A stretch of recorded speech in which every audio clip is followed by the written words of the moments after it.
sea. Fierce nomad of the polar desert, hitchhiker on slabs of frozen ocean, the white bear comes ashore in search of rough romance.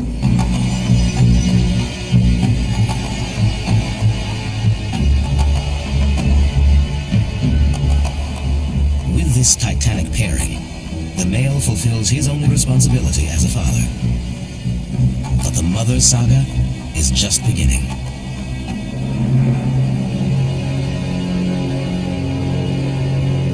Throughout a 3-month night of winter, she lies hidden under snow.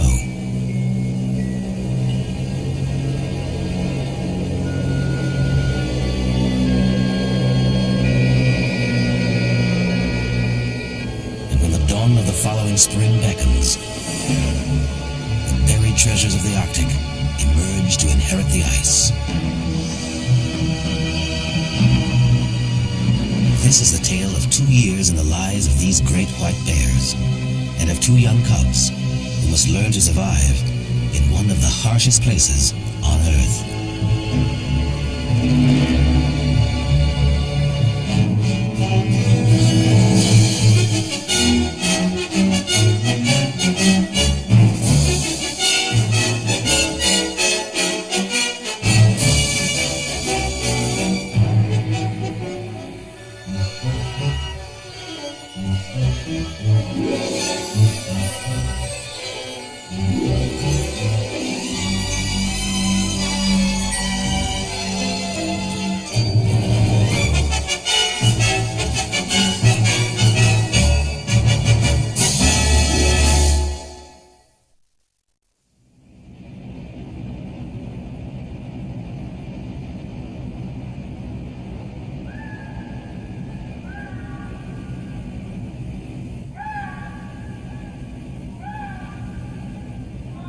On an island halfway between the top of Norway and the top of the world, a fearsome silhouette appears.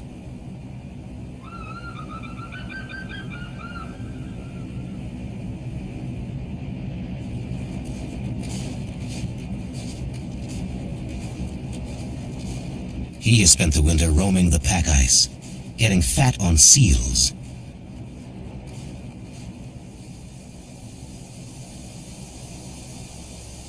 Another bear has wintered here, beneath snowy slopes.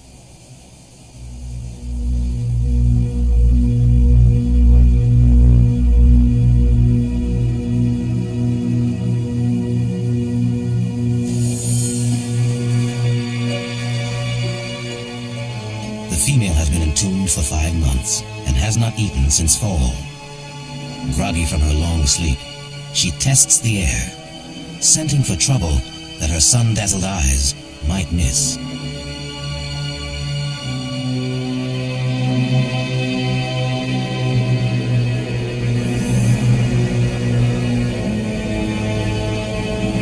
Stiff and ravenous, she hauls herself out of the den. Despite her hunger, she will linger, and the reason for her long fast soon appears.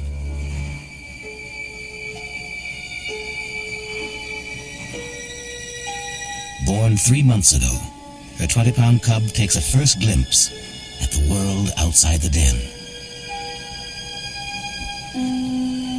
As in most polar bear litters, he has a twin.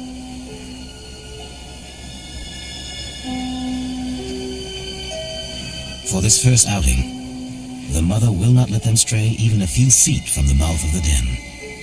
They have been born into a dangerous world.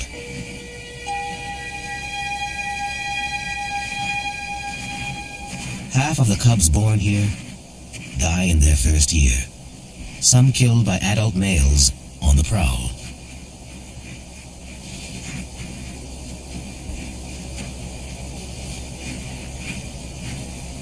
So while they play, she keeps her vigil. And though the sun shines today, an unusually treacherous spring is in the air. The mother bear has her work cut out for her.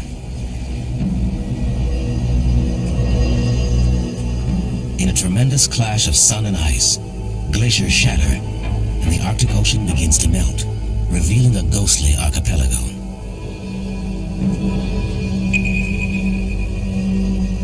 Deep within the cold confines of the Arctic Circle, the Norwegian islands of Svalbard are a crossroads of polar bear activity in spring.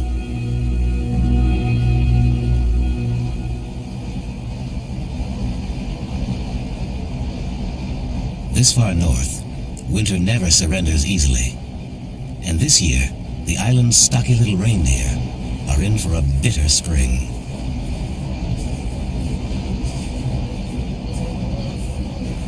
Their sedentary habits, lush coats and round bellies, have carried them through the long winter night.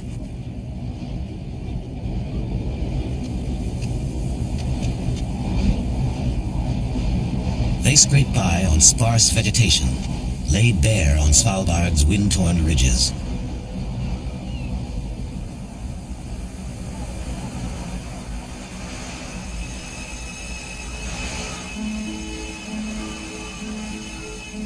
Now the contrary weather brings a day of unseasonable warmth, and Svalbard's ptarmigan bask in the sun. They too show the chubby stamp of evolution in the cold, and feathers down to their toes.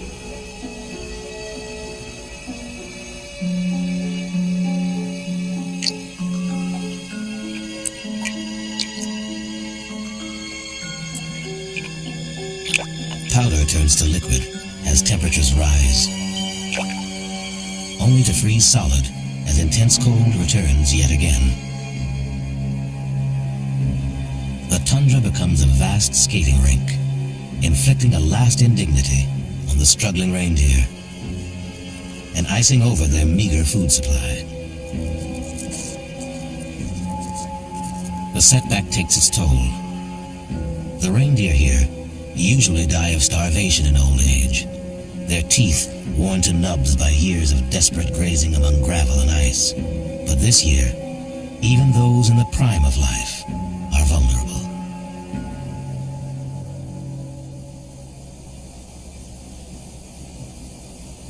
The polar bear family too struggles with spring's fickle ways.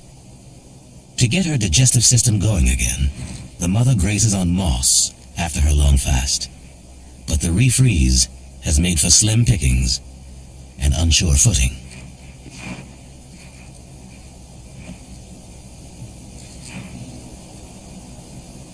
Uncertain of this new terrain, the cubs stay within the shadow of her ever-vigilant bulk.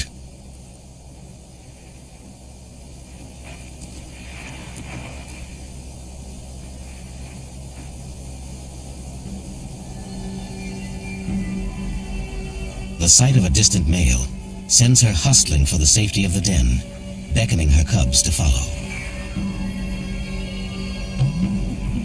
As in any family, some children take longer to obey than others.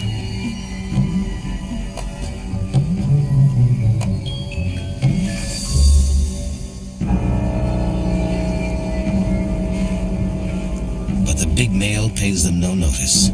He is hunting, sniffing for seals that surface to breathe in holes hidden underfoot.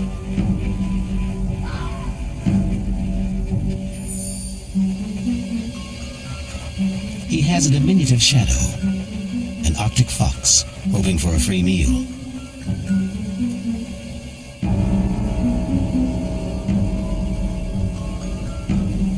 This same fox may have dogged his heels across miles of pack ice, living mostly on the bear's leftovers.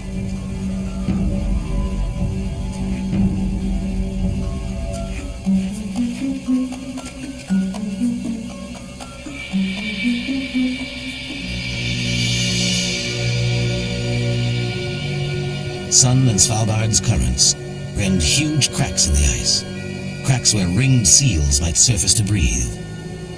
They are the white bear's favorite meal.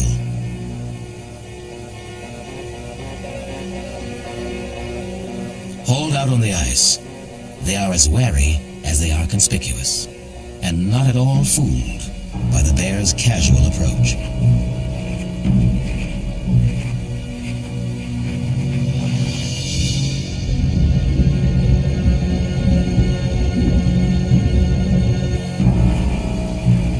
By the time he ambles around the bend, all of the seals have made for the safety of an unusual stretch of water where strong currents and geothermal springs prevent ice from forming.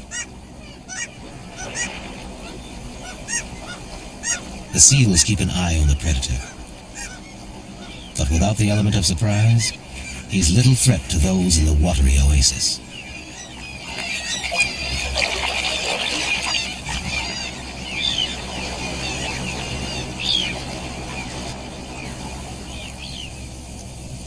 On the ice, however, the polar bear's ambush tactics serve him well.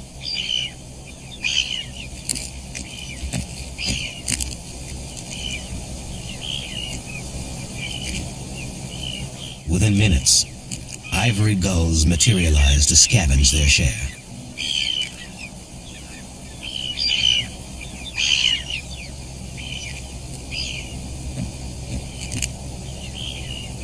The bear concentrates on the seal's rich blubber, leaving plenty of meat for opportunists like the gulls.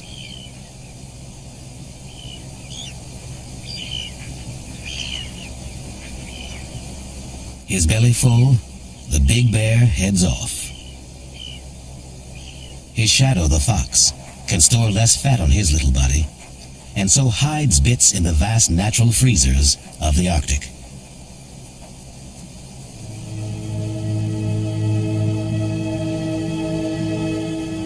A mile from shore, our mother bear can smell the sea, as well as the males that stand between her and its abundance. But her 5-month fast cannot be broken until the cubs are strong enough and quick enough to keep up.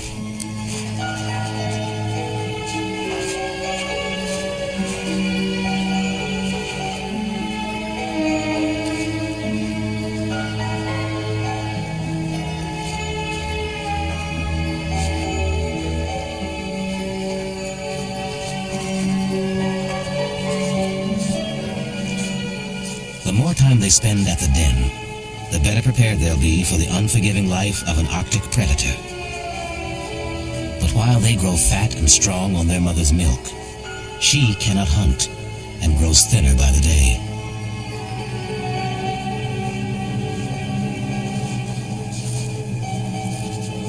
Soon, she'll have to leave the shelter of the den to make a kill.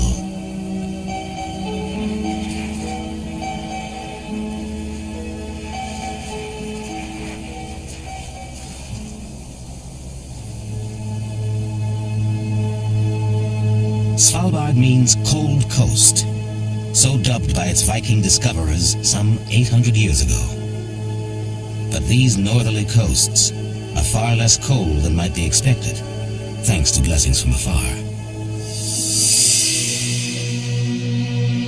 While the warm thrust of the Gulf Stream heads northeast across the Atlantic, the Arctic Ocean circles the pole in a slow vortex of water and ice.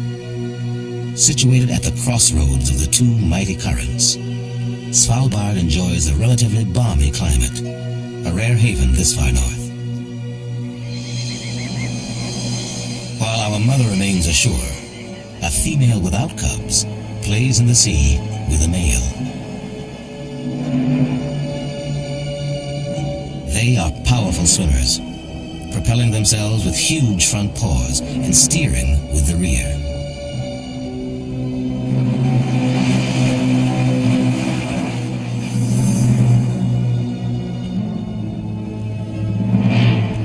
True marine mammals, polar bears prefer water, liquid or solid, to land.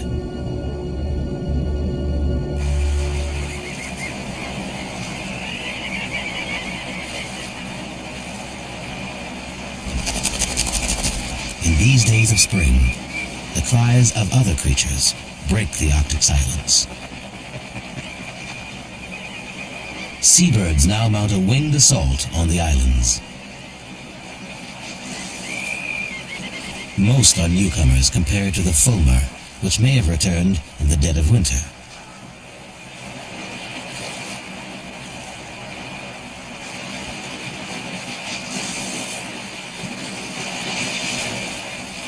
These steep, inaccessible cliffs provide an ideal fortress for their nests.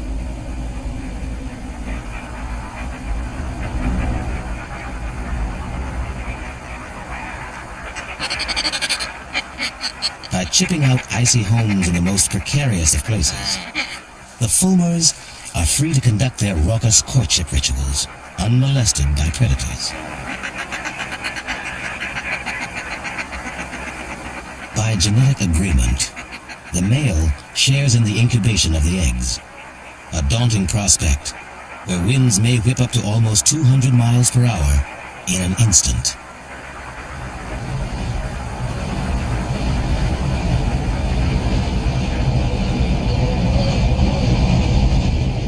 Svalbard's tempestuous moods turn again, and the island's inhabitants submit to another springtime blast.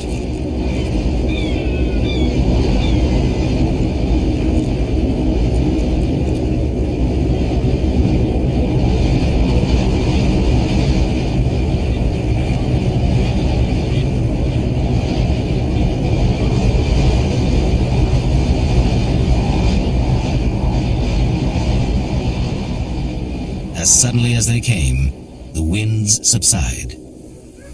In the lull, Svalbard's human inhabitants keep an eye out for uninvited guests.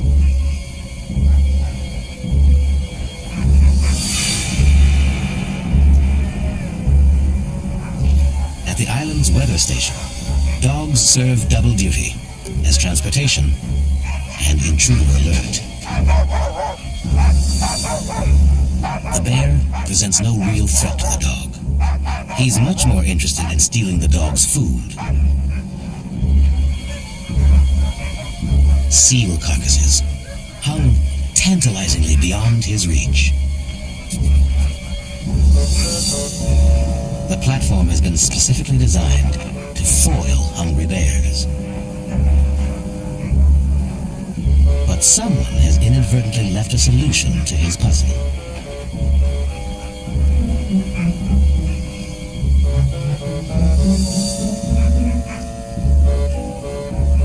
When bears find food near human settlements, both species are at risk. And this bear is about to be warned off. The flare sends him overboard, but he stands his ground, wagging his head in the polar bear gesture of threat.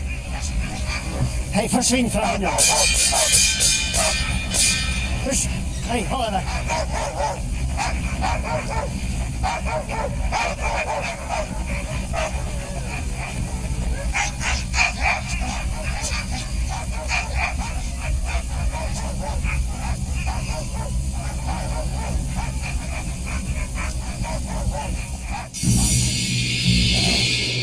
Dotting the landscape are reminders of a time when polar bears were dispatched more harshly. Old traps called set guns, rigged to fire when a bear went for the bait.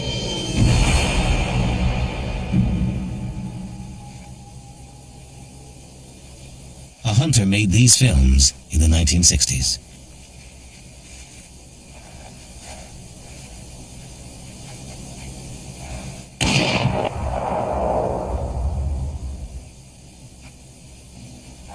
For hundreds of years, hunters and trappers prized the animals of Svalbard, including the white bear.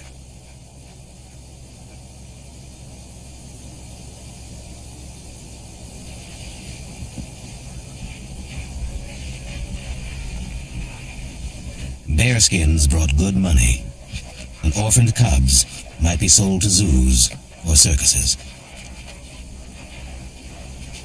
It was not until the 1970s that dwindling populations of bears spurred a ban on hunting and capture.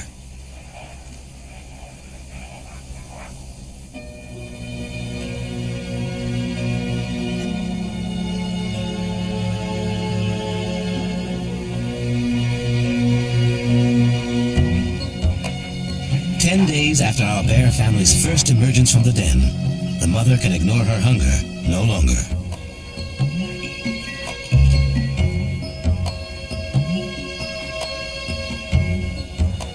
The cubs are stronger now, and getting the hang of maneuvering in the snow, despite the occasional setback.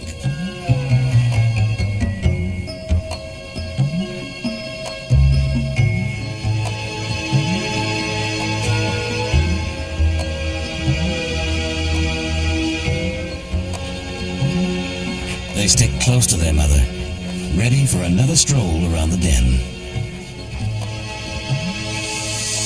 But they will never again return to the cozy quarters where they were born.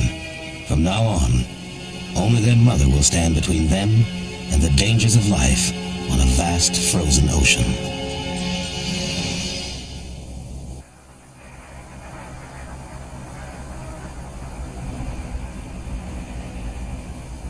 In an icy cavern, a lost ring seal pup cowers. Prime polar bear food.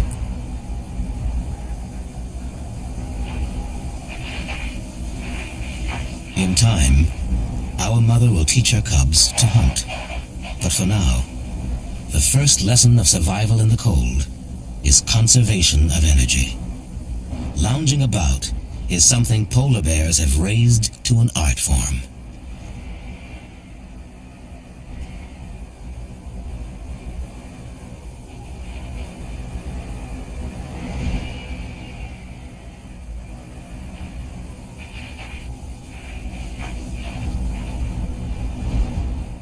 Today, one lost seal escapes.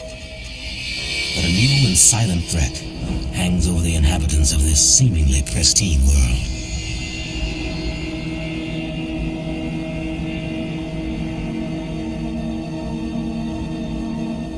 Pollutants from the world's industrialized countries migrate by air and sea into the Arctic, confounding the ancient chemistry of life.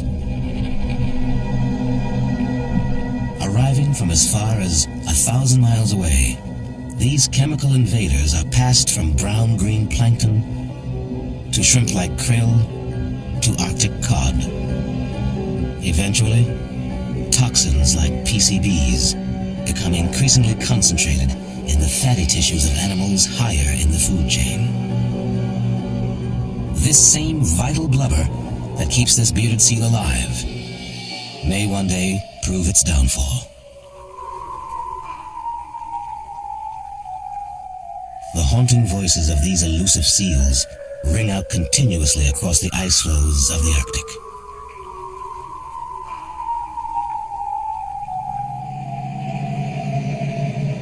Following their siren song come researchers from the Norwegian Polar Institute.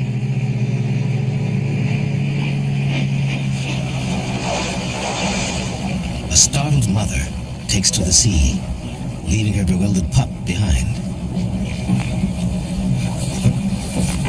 The scientist's main quarry is the mother. And they know she'll come back for her pup. Carefully, they hold the baby at the flow's edge, enticing the mother closer for a reassuring nuzzle.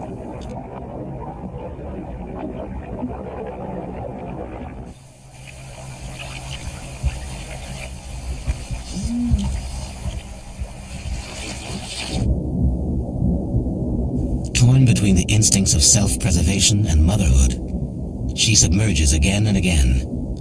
In the depths, she is all sleekness, power, and grace. Once on the ice, she will be little more than 800 pounds of lumbering blubber.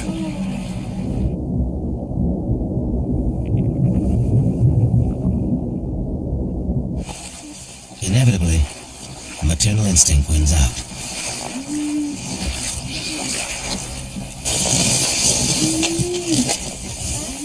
The capture is clumsy, but the method is safe for the seal.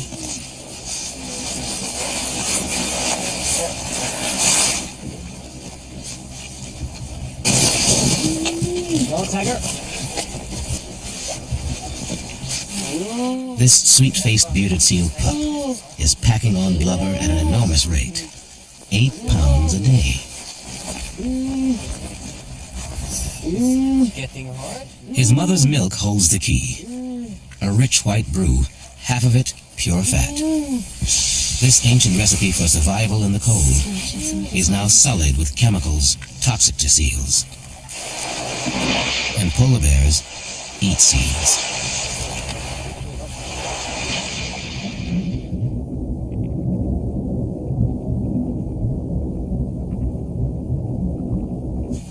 In these last days of spring, our polar bear family must take advantage of the bounty of seals all around them. or they will not survive in leaner times.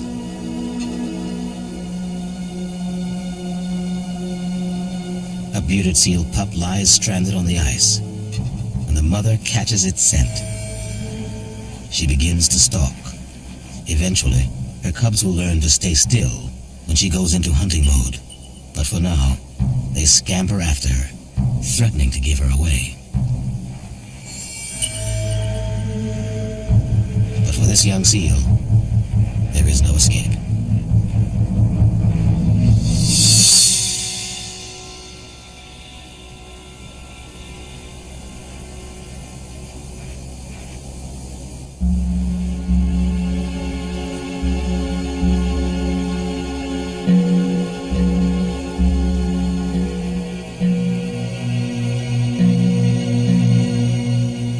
The seal pup will sustain our family for a few days, but the alien chemicals it contains will linger in their systems far longer.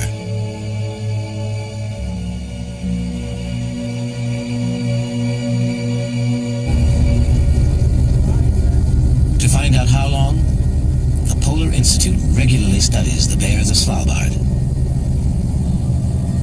While our family is enjoying its meal in peace, another mother and her cubs find themselves in the crosshairs of vital research.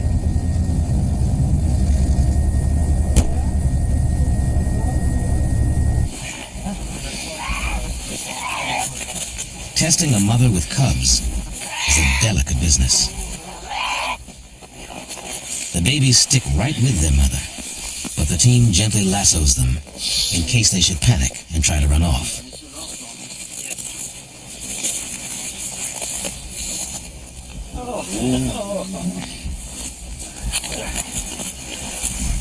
The mother's new collar, a satellite transmitter, will track her wanderings, while samples of blood, milk, fat, and fur will provide clues to her tolerance for pollutants. Svalbard's bears have some of the highest levels of PCBs ever found in polar bears, and one of the highest cub mortality rates as well.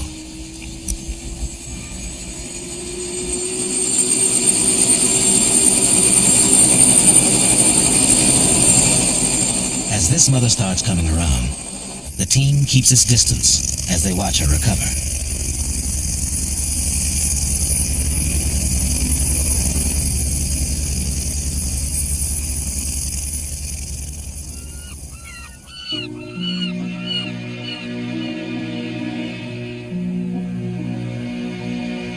Meanwhile, our mother has finished her meal and sees to the cubs' ravenous appetites. The scent of the kill might attract other bears, so she samples the breeze periodically.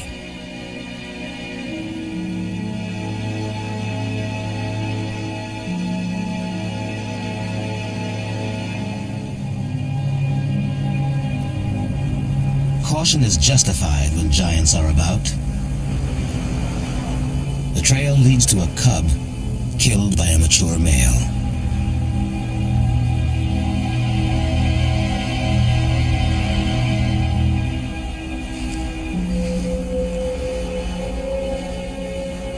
The distraught young mother lingers nearby, heavy with milk she will no longer need.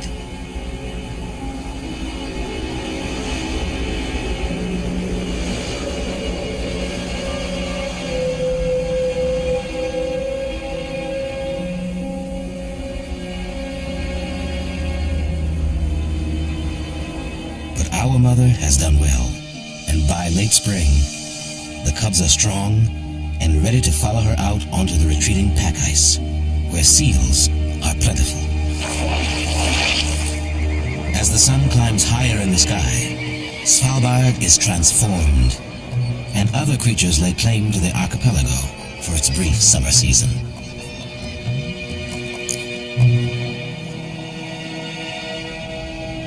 Just a few weeks later, fall arrives. And hard on the heels of autumn, winter's darkness descends, cloaking the bears as they haunt the breathing holes of seals like deadly ghosts in the long night.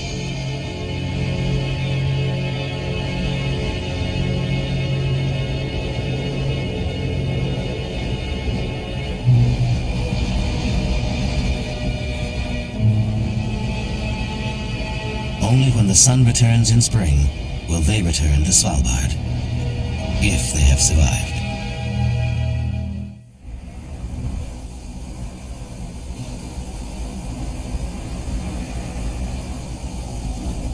Another March arrives on Svalbard, and spring finds two cubs, 15 months old now, fat and contented, on the shore.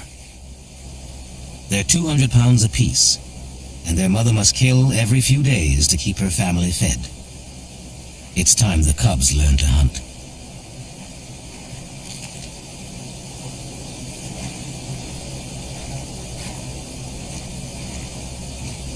Her nose leads her along a telltale ridge of snow, crusted over cracking ice. It's the kind of place where seals dig lairs for their pups. She thumps her weight down where she smells a lair, hoping to crash through its roof and catch its occupant by surprise.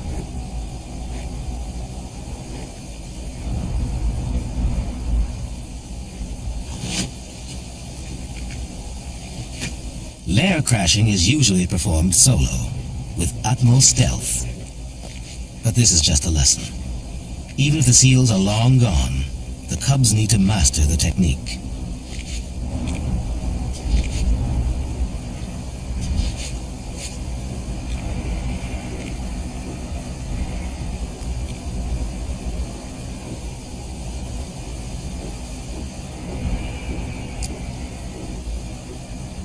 The cubs won't be weaned for another year. Perhaps because they simply aren't heavy enough to crash through to the seals on their own.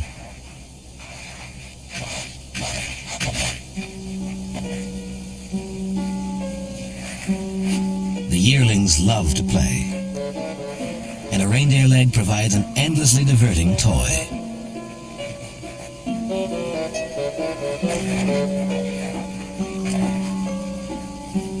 Polar bears rarely hunt reindeer, but these antics help the cubs develop coordination and a remarkable agility.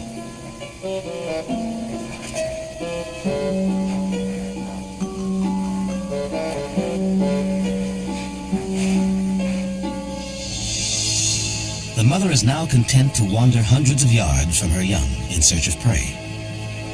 Adult males still pose a threat, but the cubs can catch up to her quickly now.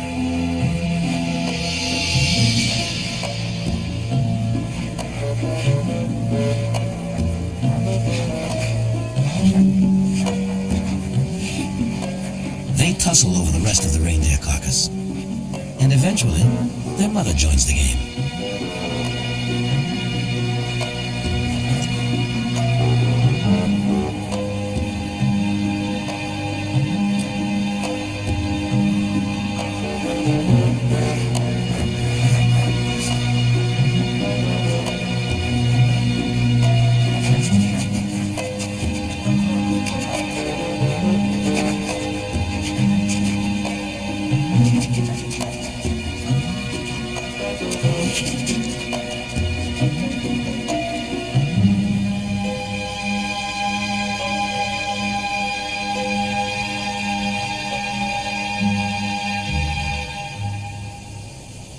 It's now May, still spring in the Arctic, and already the sun shines 24 hours a day.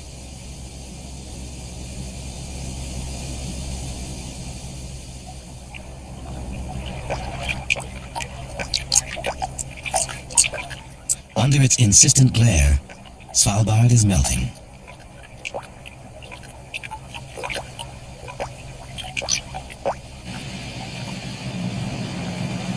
Glaciers cover 60% of the islands, and drips quickly become torrents, cascading off icy cliffs and out to the sea.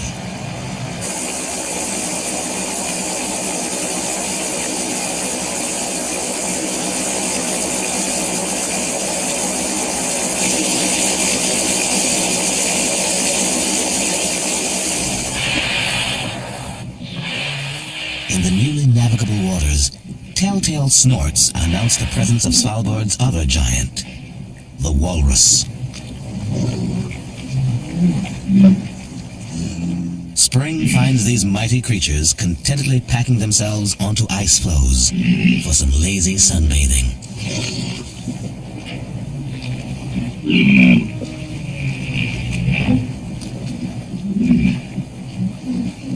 tough skin flushes pink as blood rushes to the surface to cool. Stiff, sensitive whiskers help them snuff out clams on the seafloor.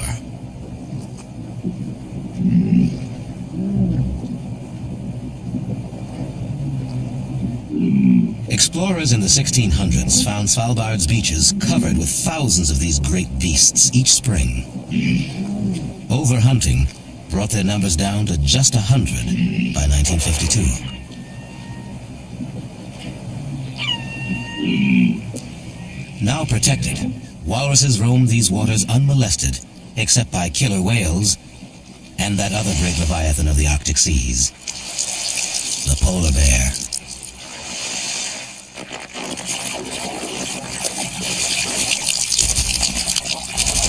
The cubs won't be tangling with any walrus for years, if they know what's good for them. Their mother has brought them out to the slushy ledge of retreating sea ice, where their lair crashing skills can be honed rather than frustrated.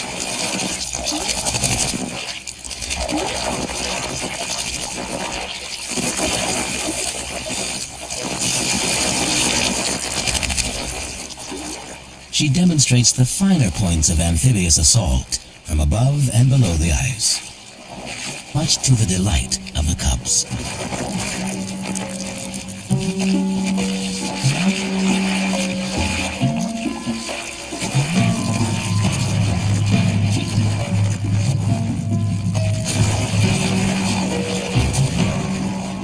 Of course, all of these games develop the hunting skills and instincts that the bears need to survive.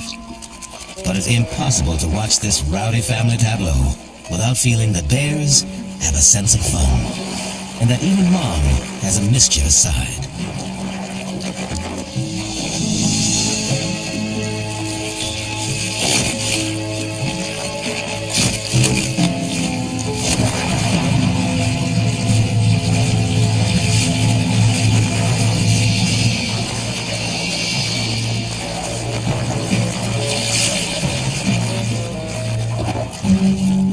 Just so the cubs don't forget who's in charge, she engages one in mock battle.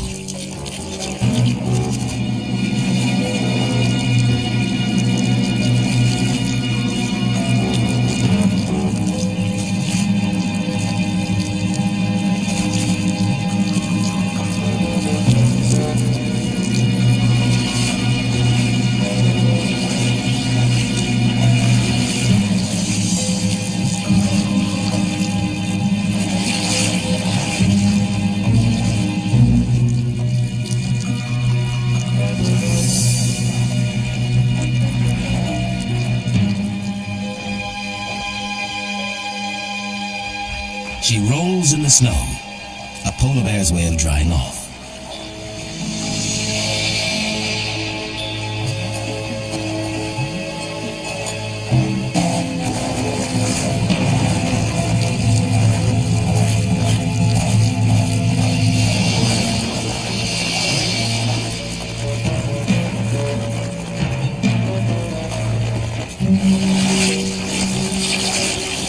The cubs are reluctant to abandon the game, now that they've got the hang of it.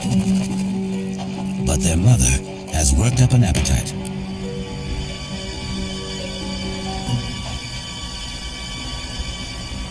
She catches a scent, a freshly killed seal, its owner sleeping off his meal a few hundred yards away.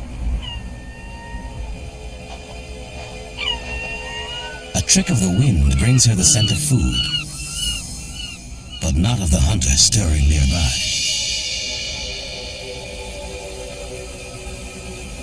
No sooner does the family reach the carcass than she realizes her mistake and abandons the meal. The cubs may not appreciate her urgency, but male bears have killed females, mothers who almost certainly died in defense of their cubs. Fortunately, he's too full to muster more than a half-hearted threat.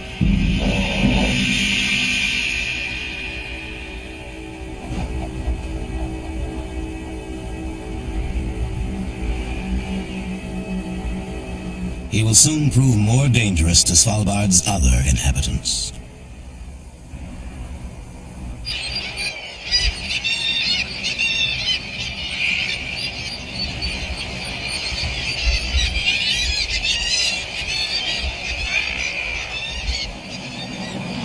It's now July. The brilliant, if brief, weeks of high summer have arrived.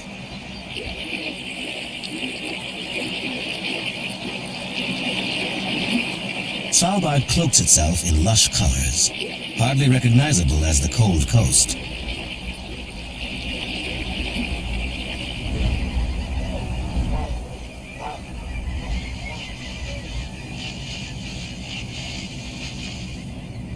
The island's reindeer sport impressive new headgear and shed of their winter coats, a slimmer profile.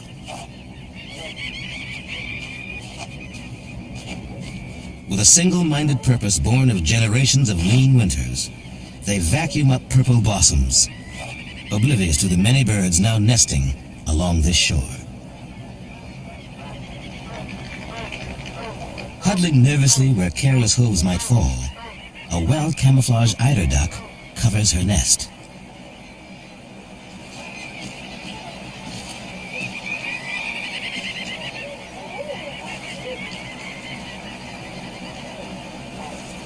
Her newly hatched brood are at their most vulnerable now, in the hours before their down dries enough to keep them afloat at sea. Still wet, they might drown. But there are worse threats than wet feathers and nearsighted deer. The appearance of the male bear on their beach means he's stranded and hungry.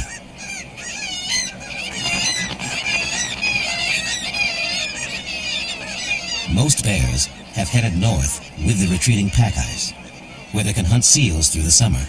But this one, left behind, will settle for any small mouthful now.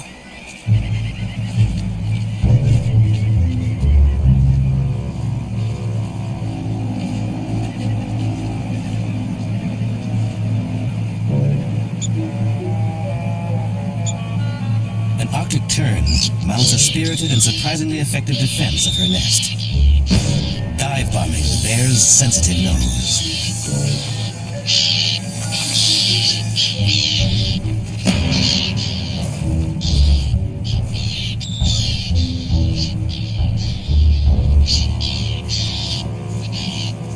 The eider duck nervously eyes his approach. Her young may not be completely dry.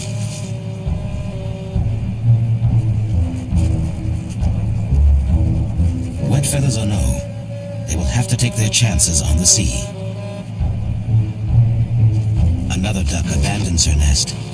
Her brood are still unhatched.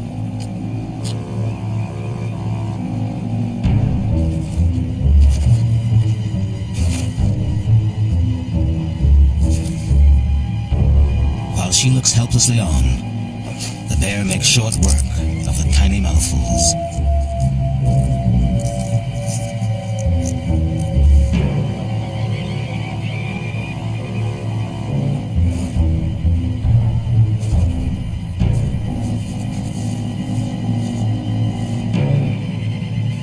Makes a last check of the ruins of her nest. This year's clutch is a total loss.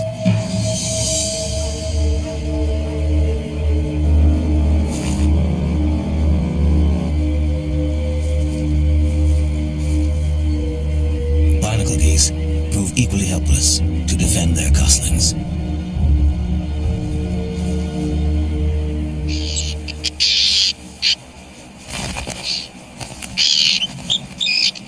The tern chick has been spared by luck and its parents' fearless ways.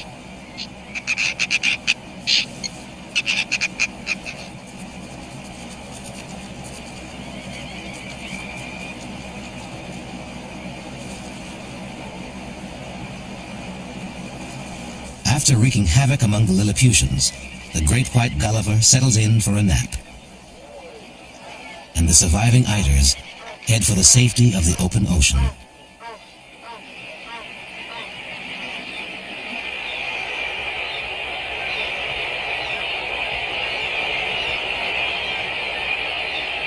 Farther down the shoreline on Svalbard's jagged watchtowers, thousands of guillemots have nested well beyond the reach of any bear.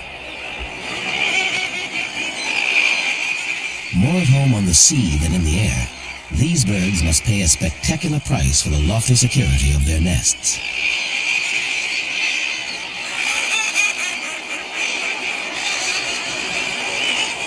They brace themselves for the dangerous debut of their chicks, who cannot fly yet, but must now plummet to the sea, far below. Several hundred feet down, adults call encouragement.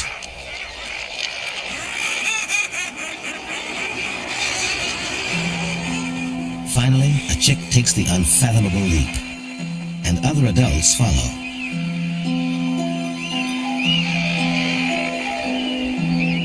The pudgy babies glide uncertainly and skip like pebbles on splashdown.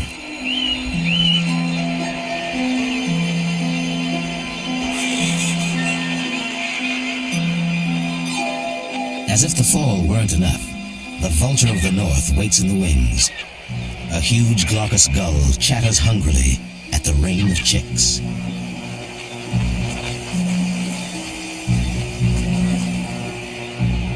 The unescorted get swallowed whole. Another predator watches the guillemot spectacle with more than a passing interest. Inevitably, dozens of chicks fall short of the sea, and they are utterly defenseless on land.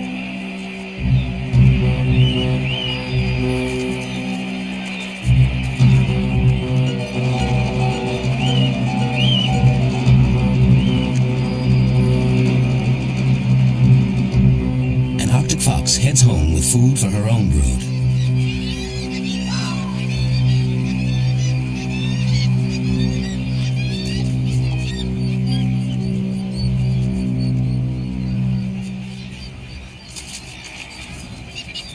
No hero's welcome awaits her.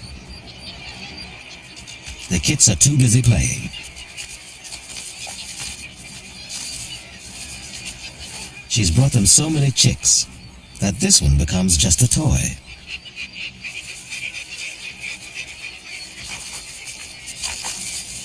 In summer, the Arctic fox sports gray and yellow to match the lichen-covered cliffs. Their luxuriant white winter coats, the warmest of any mammals, are just weeks away. The bounty of guillemot chicks signals the end of the kit's summer. Within days, they will strike out on their own, perhaps to dog the heels of polar bears.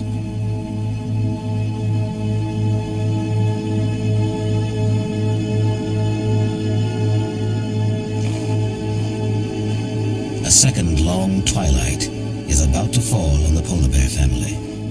The cubs at 18 months of age and 400 pounds apiece have not yet mastered the art of hunting. They are still dependent on their mother, and she continues to devote all of her energies to their survival with unflagging patience and tenderness.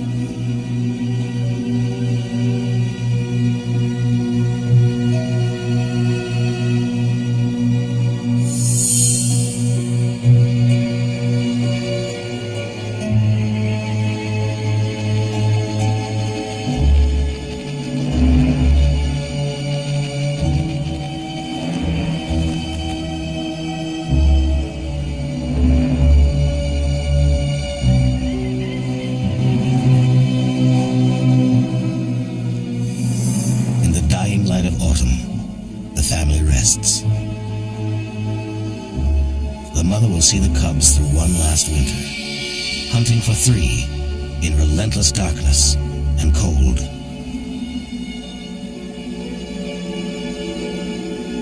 But even the most dedicated mother cannot protect her children from invisible threats.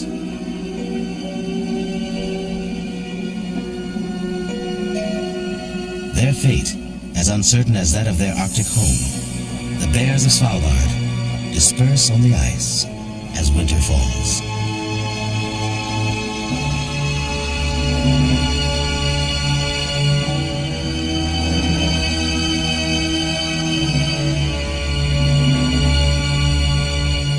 And the sun sets for a final time this year on the islands, where once again, the next generation of bears lies hidden under the snow.